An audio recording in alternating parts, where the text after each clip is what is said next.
지금은 말씀 선포 시간입니다. 오늘 설교의 제목은 구원의 확신을 가지고 생활하기 5번째 시간으로 신생입니다. 설교 본문은 요한복음 3장 5절에서 7절까지입니다. 다같이 합독하시겠습니다.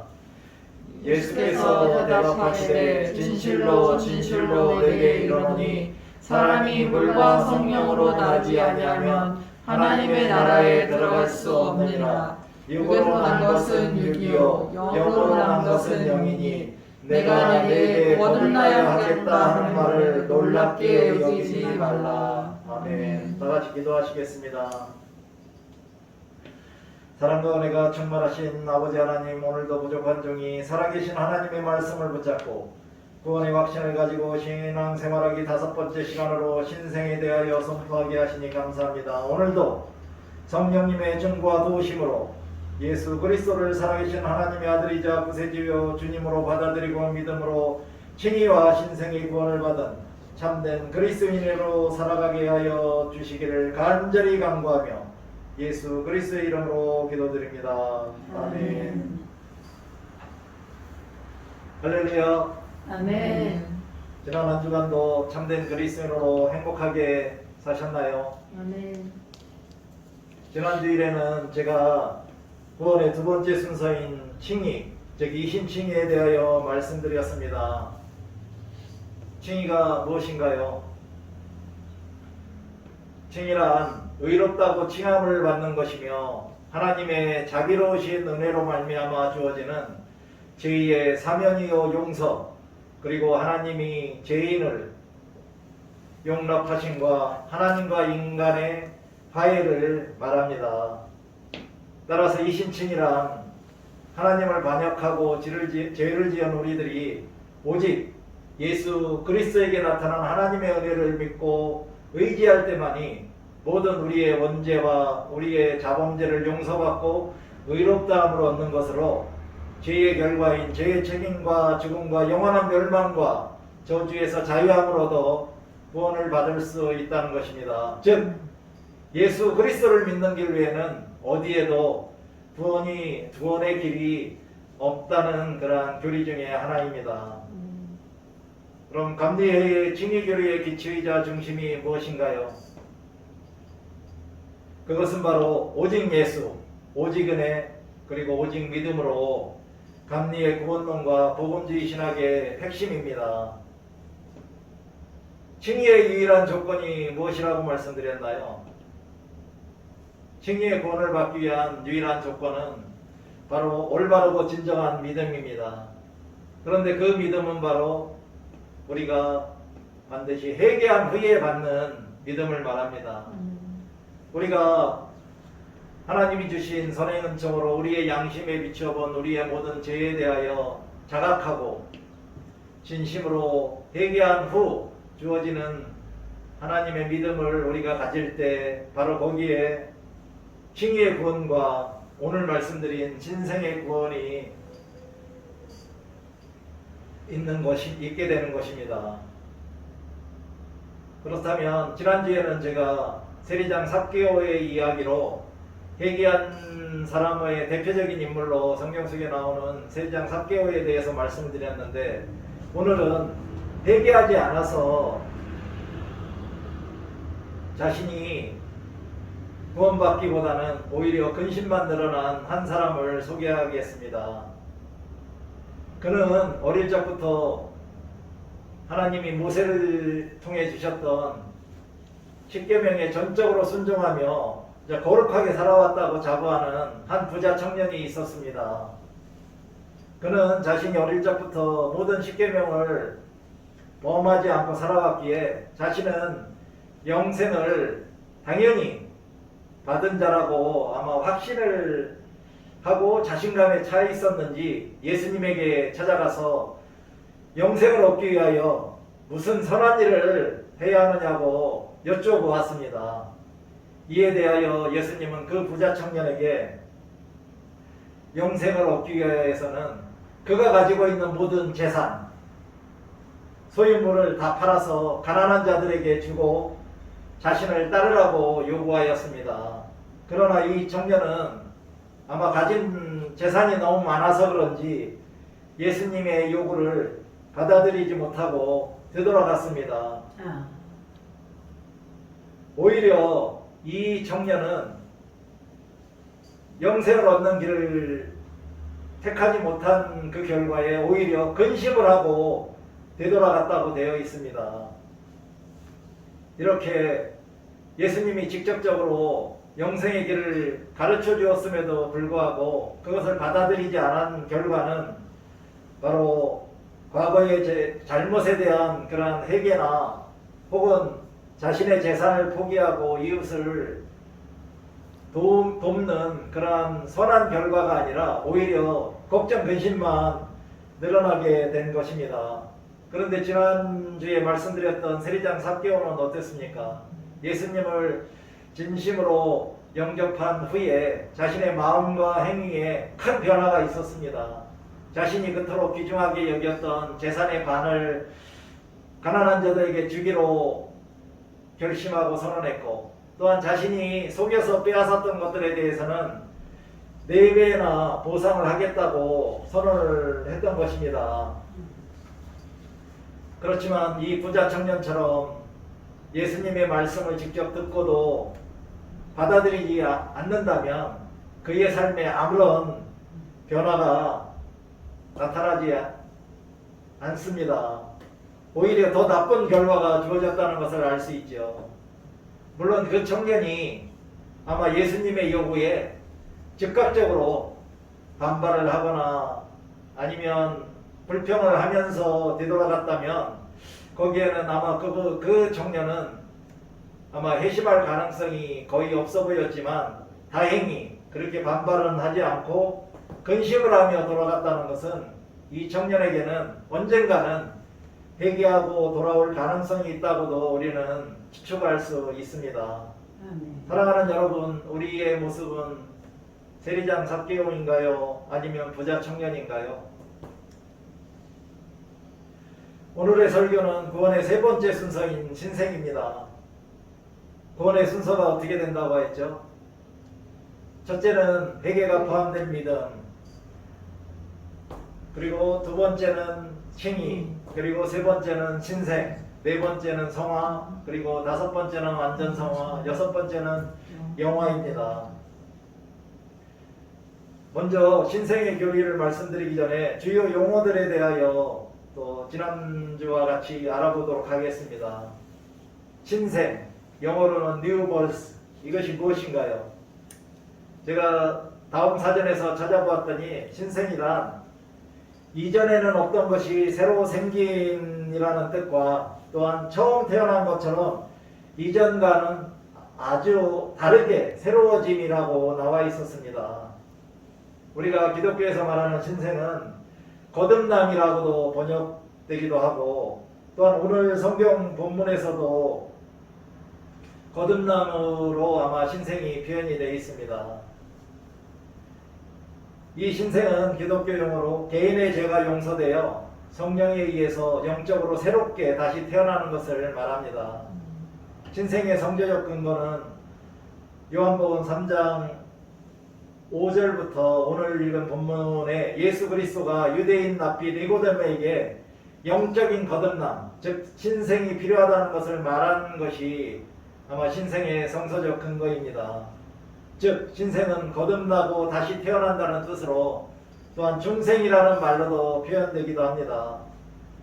그러나 감리의 창시자인 존 웨슬리는 요한복음 3장 7절을 본문으로 신생이라는 설교와 요한복음 3장 8절을 본문으로 신생의 표적이라는 설교를 했습니다. 그러므로 아마 존 웨슬리는 신생이라는 그런 단어를 사용했기 때문에 저도 오늘 구원의 순서가 중생이라기보다는 신생이라고 제목을 붙인 것입니다. 그렇다면 중생은 무엇인가요? 바로 조금 전에 말씀드렸듯이 신생과 동일한 의미로 성령님에 의해 성취된 인간의 전반적인 관점에 근본적이고 영원한 변화를 묘사하기 위해서 사용된 용어입니다.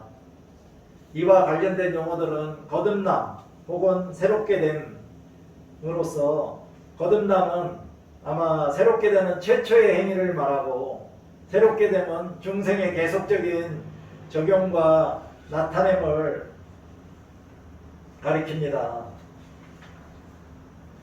아마 중생의 주도권은 하나님이 갖고 계시며 그의 결정적인 중생사역은 단 한 번 행해지는 것으로 우리는 알고 있습니다.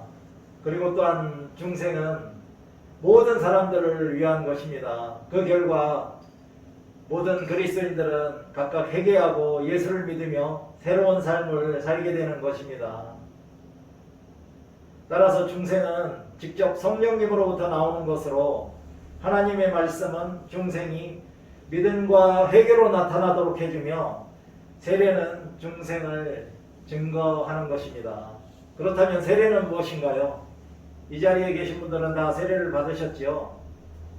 세례는 물속에 들어가는 침례나 혹은 물뿌림의 의식을 말하는데 그리스도를 주로 고백하는 사람들이 그리스도와 함께 죄에 대하여 죽고 예수 그리스도의 새 생명으로 다시 태어나서 그리스도와 연합하여 살겠다 하는 것을 상징하는 그런 의식을 말합니다. 아마 세례는 우리가 아마 물속에 들어가거나 물뿌림을 통해 옛사람이 죽고 죄를 씻고 물에서 나오므로 예수님과 함께 부활하고 연합하는 것을 상징하는 예식이라고도 보면 되겠습니다. 그러므로 세례는 성도가 주님의 것이 되었다는 것에 대한 하나의 표적인 것입니다. 그러나 이 세례의식이 교회 안에 자리 잡게 된 것은 마태복음 28장 19절에서 예수님이 우리에게 명령하신 것에 따른 것입니다. 부활하신 예수님이 승천하시기 전에 제자들에게 복음 전파의 명령과 함께 성부, 성자, 성령의 이름으로 믿는 자들에게 세례를 주라고 명령하셨기 때문에 이 세례가 교회 안에 자리 잡게 된 것입니다. 오늘의 주제인 구원의 세 번째 순서인 신생은 구원의 순서 두 번째인 칭의와 매우 밀접한 관계가 있습니다. 마치 우리의 믿음과 행위가 동전의 양면과 같이 뗄래야 뗄 수 없듯이 칭의와 신생도 마찬가지입니다. 왜냐하면 그리스도인이 하나님이 값없이 선물로 주시는 은혜를 회개한 후 믿음으로 칭의를 받을 때 하나님의 자녀의 새로운 생명으로 탄생하는 신생의 사건도 동시에 일어나기 때문입니다. 그러나 칭의와 신생은 내용과 성격에 있어서 다릅니다. 칭의는 하나님께서 우리를 위하여 우리의 죄를 사해 주신 것을 의미하며 신생은 하나님께서 우리 안에서 우리의 타락한 본성을 다시 새롭게 변화시키는 것을 의미합니다.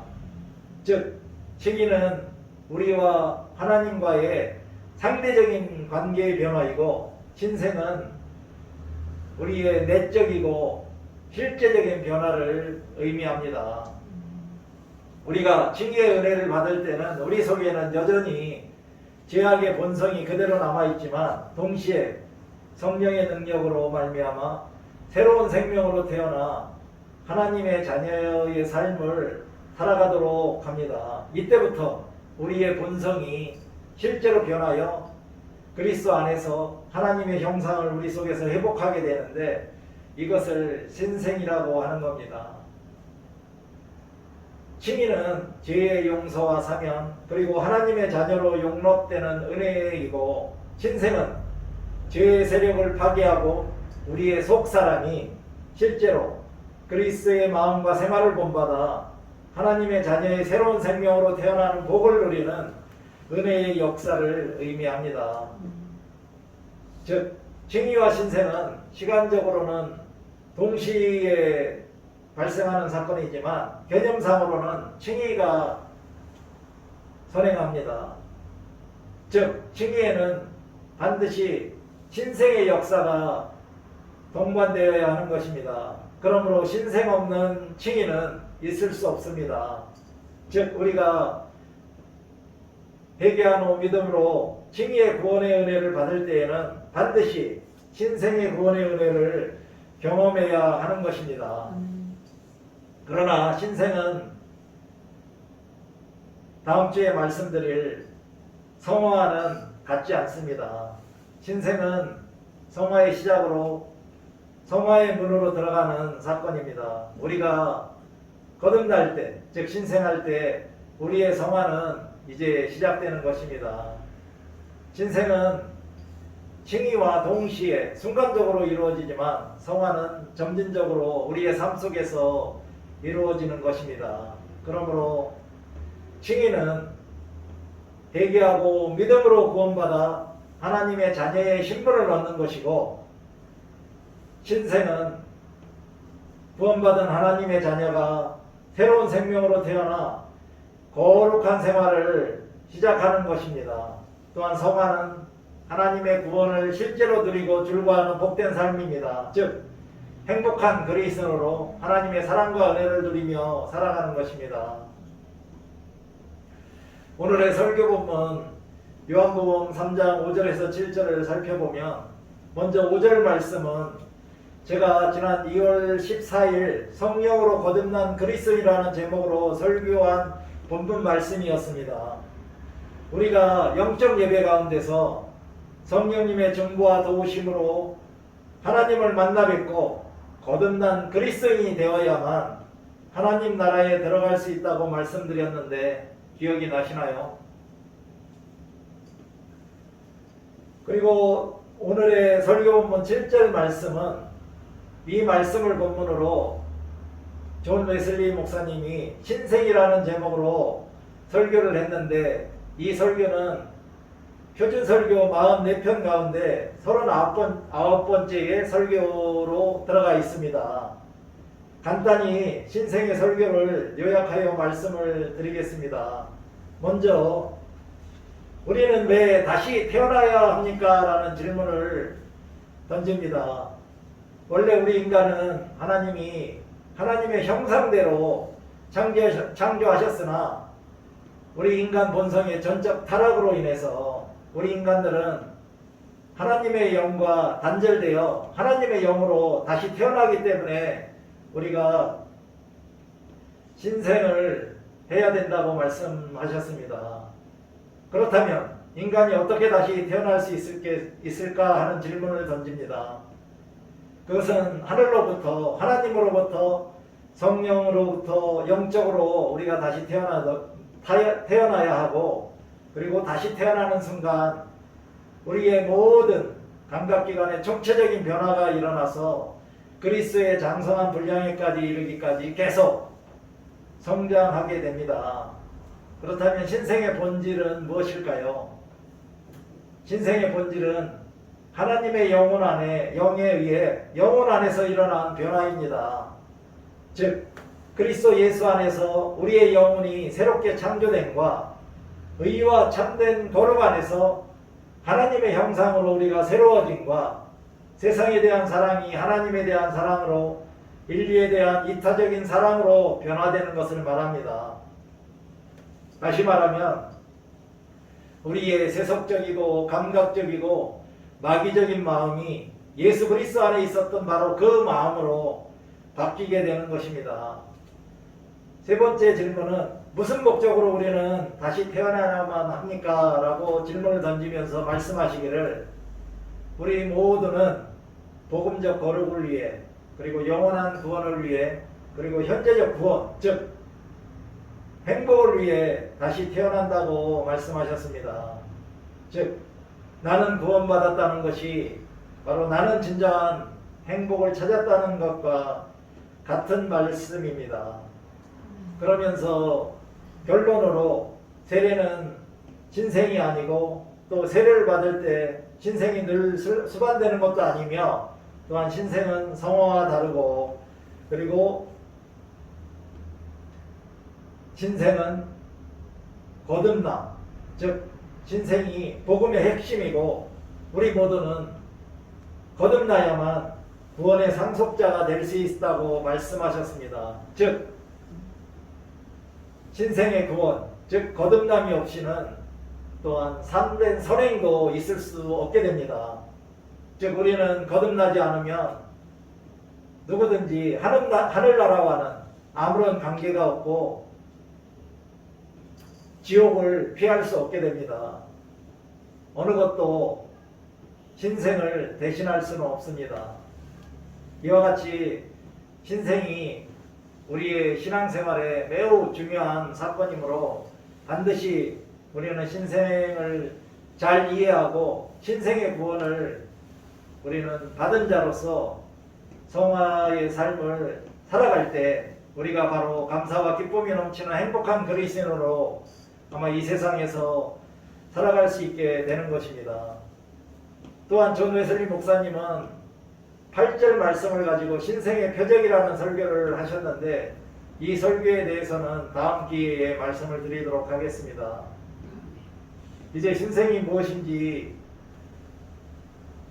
알게 되셨나요? 여러분은 신생, 즉 거듭남의 은총을 누리고 계신가요?